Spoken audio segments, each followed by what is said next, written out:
May 2024 for each of the 12 signs. I'm Lada from AstroladaOfficial, and this May is such a joy compared to April. All planets are moving direct, so things will go more according to plans.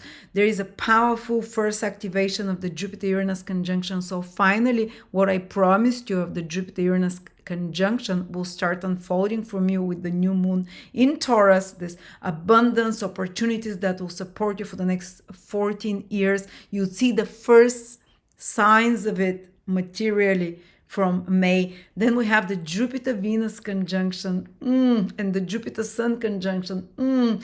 This month is just beauty. It smells of champagne and caviar and sweet-sounding melody and nymphs dancing naked. this has this Taurian lushness and beauty of Jupiter-Venus sign and abundance and camaraderie. So it's and then we have Jupiter entering a new sign. I'm gonna cover each of the 12 signs, how Jupiter will affect you for the next 12 months. And of course we have Mars being reborn. I'm not gonna give it off, but oh, it is exciting. Okay, I really love this month. But before we start, I have created a short tutorial for an hour and a half, just $9.99 for each of the 12 signs, whoever is interested in it, to how each of the 12 signs, their first and second marriages, and how their life changes after marriage. For example, Aries and Libra, their financial situation is intimately connected with their partnership. So it really changes for the better or worse, usually for the better. Pisces, for example, they can have property much more easily after they get married. Or do you know that Scorpios are more likely, and Taurus are more likely to have hidden relationships, and we're talking ascendants here mostly, and moon, or to marry foreigners or someone from a different religion. Or Aquarians have a pattern of marrying someone from a different country as well. And I'll explain to you, it's fascinating. You know that the second marriage of some signs is much better, naturally inclination, than the second marriage is much better than the first. For other signs, the first marriage would be better than the second one, just because you're born under a certain ascendant. Anyway, thank you so much. Check it out. It's fantastic. It's really enjoyable. It's just $9.99 on the description below. And now let's begin. Aries, Sun, Moon, Rising, May 2024. Aries, the month starts with a pivotal event, especially for you, because Mars, the star of war, the star of strength and power, will be born in your sign. Actually, Mars was invisible for the last 6-7 months. It disappeared around the end of the summer of 2023. And only now we'll start seeing it in the sky from the beginning of May. And it's being reborn in the sign of Aries, where it's extremely strong, and which gives you a special mission for the next year and a half, whilst Mars will be visible. That will be, here it is, at the very beginning of Aries. Especially early born Aries can feel it very strongly. The March born Aries, or those, the first 10 degrees of Aries with important planets. The birth of Mars is a spectacular event that portends for you that you'll be mobilizing your force. This is a familiar event for you. It's maybe something that you've been waiting for all your life, because Mars gets born in your sign very rarely, maybe once in 30 years. I don't know, I haven't looked back.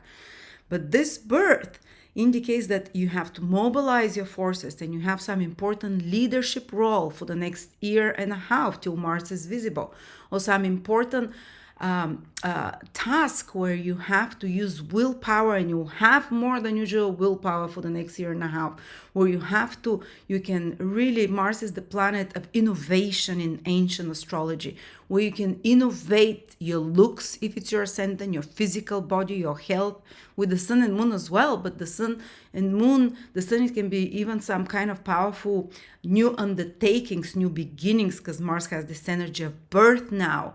And you being like a leader, you being like a general, maybe with your career, maybe with your goals. The Sun rules your goals, maybe with your, and things are really starting to move. This initiativeness comes to you, this strength and power. If it's the moon that you have in Aries, it can be this innovation that you undertake in your home, in your place of living, with your family, in your personal life and relationships as well. But yeah, you are asked to be a warrior, and you'll be fixing problems very successfully over the next 1 year and a half. The thought that you're going to have problems, of course, it is Mars. There might be some problems more than other times, but you have the warrior mind and the ability to deal with those things very efficiently, which is martial energy. Also, it can make you more like a soldier towards yourself, with some kind of a discipline. Remember, Mars is a soldier, a general. It's discipline. It's in Vedic astrology, it's called Brahmachari. So it's not just the leader, but it's organized, it's logical, it goes and does things done, gets things done. So this is the energy that's coming to you. Of course, there can be more of this inflammable energy in your life.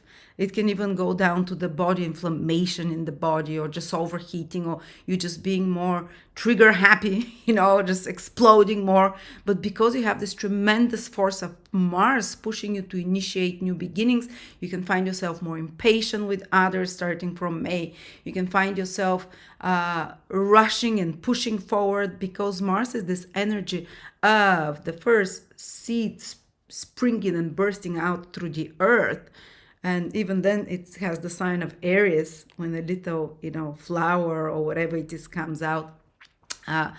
So you need this force, and it can make you a bit restless. It can make you irritable and driven, but you can move mountains with this energy. So this is a very big and important event. So if you want to do some feat of power, where your willpower will be most efficiently mobilized, now will be the time, and you will feel it. All right. And you're gonna win battles. That's another thing that Mars being born in your sign means. But the other events are quite positive. I mean, this can be also very positive. On the 8th of May, we're gonna have a new moon in your second house, which means the sun and the moon join together, mother, father joining to create something new, together with Jupiter is there, Uranus is there. This is conjunct Uranus, this new moon in your second house. Here it is. If that's you, Aries, it's in your second house. There's so much action happening. And this new moon actually activates the Jupiter-Uranus conjunction that happened towards the end of April. Many people didn't feel anything or just had some ideas, but for the next 14 years, every time something passes over that degree in your second house where the Jupiter-Uranus conjunction was, it will unfold that Jupiter-Uranus conjunction in waves. And the first powerful activation of it happens on the 8th of May. For the next 2 weeks is the new moon energy, which means that what I was talking in the last month videos, in the April ones, go back to it for more details on the Jupiter-Uranus conjunction in your second house.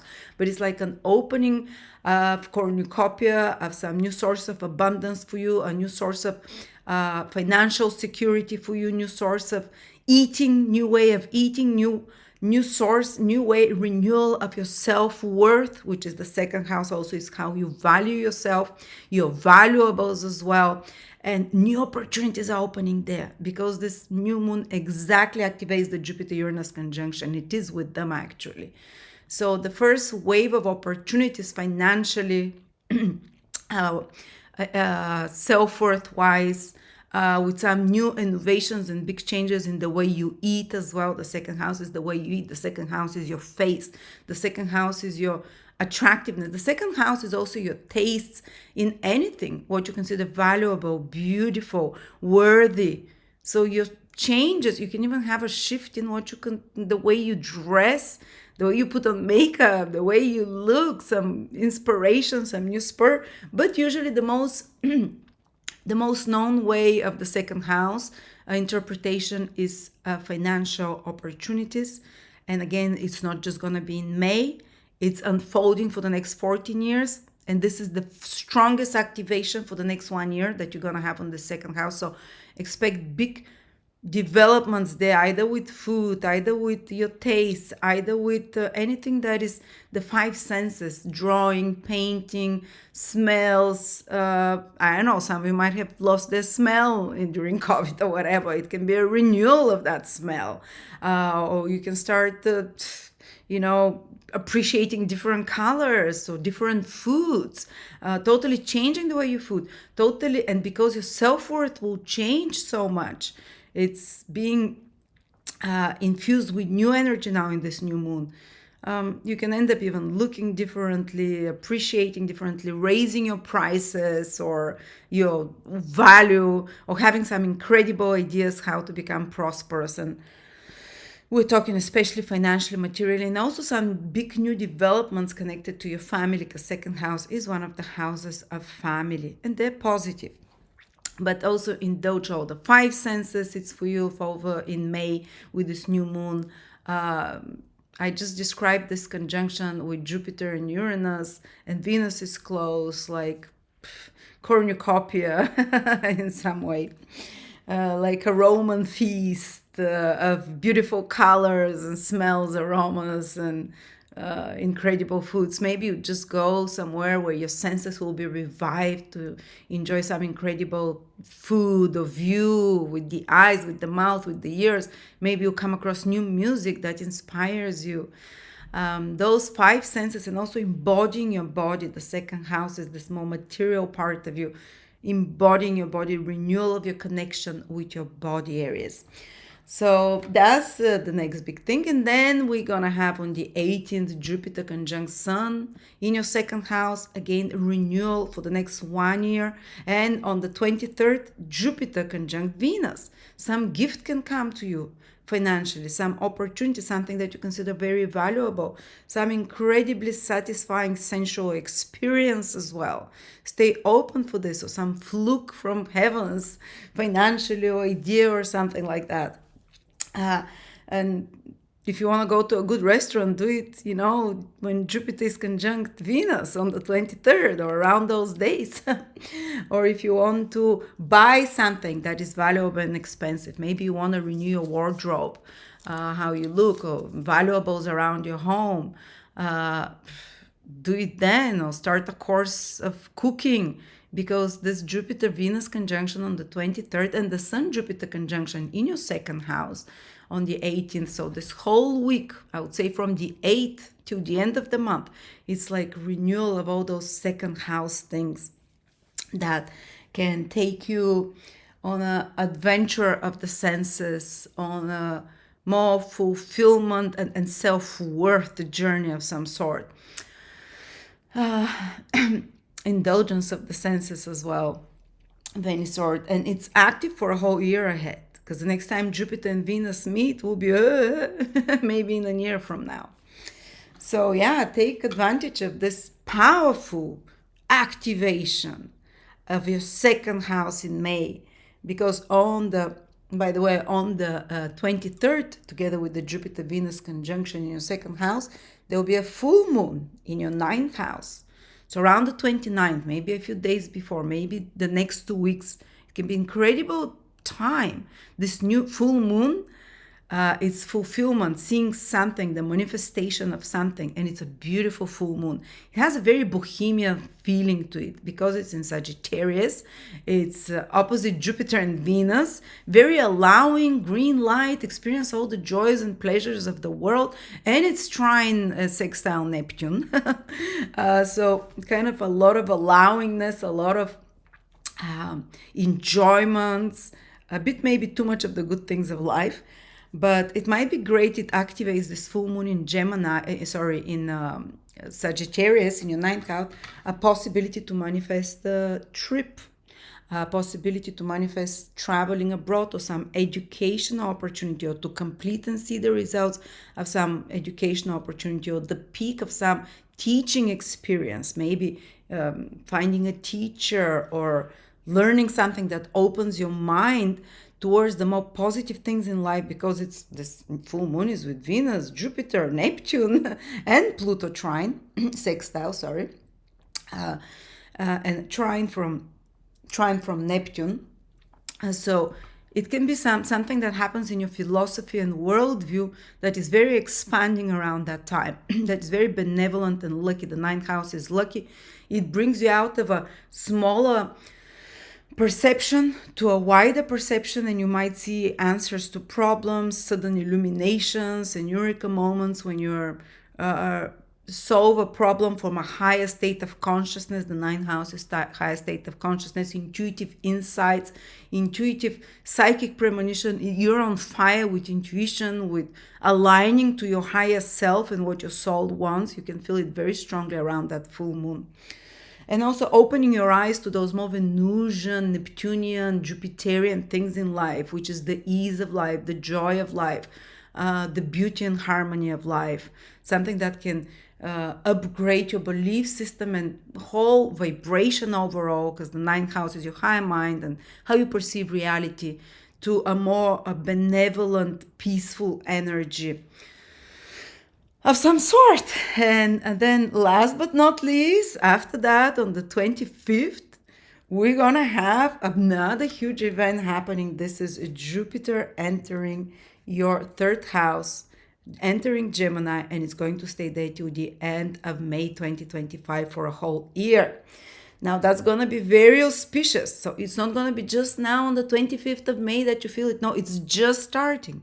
You have a whole year ahead that is going to unfold the gifts of Jupiter, the great benefic, that expands wherever it goes in your third house. What is it going to expand? What is going to give you an opportunity to grow? On the level, on the more material level, this is your social network. Jupiter will introduce new people in your life. You can meet people like-minded with similar beliefs based on Jupiter, benevolent people, people that like you, people that support you. Third house is associates as well, or maybe you can have a new team over the next 1 year at your work, or you can create a new team of people that are very beneficent, very knowledgeable, full of ideas. Whether it's at your work in a team base, you can organize some project with a team that becomes big. You can also just have more people in your everyday environment and become more social. You can become more networking, connecting with others. And those connections will bring opportunities to you. So it's the time to start building bridges from the end of May onwards. And some of those friendships or connections can last for life or be an opening for you for some bigger opportunity later on. Also, the people that you meet are lucky, good, dharmic people. Or it can be renewal of already existing relationships, especially with brothers, with siblings, with neighbors. You can get better neighbors. You can get along better from neighbors. You can benefit something by doing something with friends or in a small group environment, or maybe you can become more active in your community in some way, organize some project, some big social project with people in your everyday environment, friends or whatever, that you undertake something that will be successful. On another level, the third house is your way of thinking, your internal narrative. And Jupiter there guarantees that it will give you opportunities to raise the vibration of how you talk to you on every way. In everyday basis, your monkey mind, yes, it might be stimulated by Jupiter. Your mind is very active, but it will be focused towards big things. It will be focused towards positive thoughts. So this is very powerful for kind of some manifestation exercises with your thoughts, imagining things, focused thought that imagines the future. Jupiter is a future-oriented planet. Envisioning something bigger and starting to talk to yourself in positive terms. And if someone of you have been predisposed to negative thinking, which lead to depression, patterns of negative self-talk, you have an opportunity over the next 1 year to change that. I already started this process, me being an Aries, with a lot of affirmations, and now instead of just sitting there chopping vegetables, which I do 2-3 hours per day, having to cook all the time, now instead of like having some negative self-talk and just my mind roaming, I'm just affirming stuff, and after 5-6 days of repeating it, it just becomes automatic. And like, I love, appreciate, and forgive myself as I am. You choose your affirmations. Jupiter is manifesting planet in your third house of your mind. It can start expanding your mind, that you see yourself in a different light, that you see the whole environment around you, to be more perceptive of your environment. It can also give you the gift of speaking, finding your voice over the next 1 year. Some very important successful projects with marketing, with media, social media. Maybe if you've never made a blog, maybe vlog, maybe you can record your first video and be successful. I remember when Jupiter transited my third house 14 years ago, I made my first video. I did my first video. So when Jupiter, 12 years ago was not 14, 12 years ago was in my third house. I did my first successful website. And so anything to do with websites, with business, which is third house, can take off. You can have ideas, it can start blowing up, more followers. Third house is again connecting, making those connections. You find your voice. And I was so shy before Jupiter transited my third house 12 years ago. If you can find videos of me 13 years ago or something. And I was, oh my God, I was definitely, I had actually speech impediments. I had social anxiety. Couldn't even go into a store and ask for the price of something because I felt so awkward. And I forced myself, I had the courage, I didn't even have to force it, to go in public and make videos from parks where people would watch me, which was the biggest fear of me before. So Jupiter expands your courage to do something you've been afraid to. And especially when it comes to communication, to business, to expressing yourself, it can open doors for your voice to be heard, for your message to be spread to wider audience. In a group environment, for you to feel heard and to have an impact as well. So all those also very good for trips and traveling over the next, even short distance, but long distance, because Jupiter is opposing your ninth house as well. So any kind of short or long distance trips, Jupiter gives opportunity. You can improve relationships with siblings, or funny enough, when Jupiter was in the third house from my ascendant, I found out I had another sibling older than me that my parents didn't know about. Neither did my dad. And I was so joyful. It was a joyful experience. I'm not saying this will happen to you, but it's something with siblings, with cousins, relatives that can go well in your local community as well. With trips, or maybe getting a new car. Third house is transportations, overcoming fears about travel, and so on. All right, that's it, Aries. I could talk for hours for you, but I hope that's useful for you. And whoever wants to learn from my tutorial, just $9.99. It's an hour and a half about relationships, and especially for Aries. Aries has a predisposition to improve their financial state after marriage, or some big change in their financial state after marriage, or it even has a predisposition to their first marriage and second marriage even to be the same person, or to be, I'm not gonna give it up, but this is some very unique information I give there. So check it out if you're interested.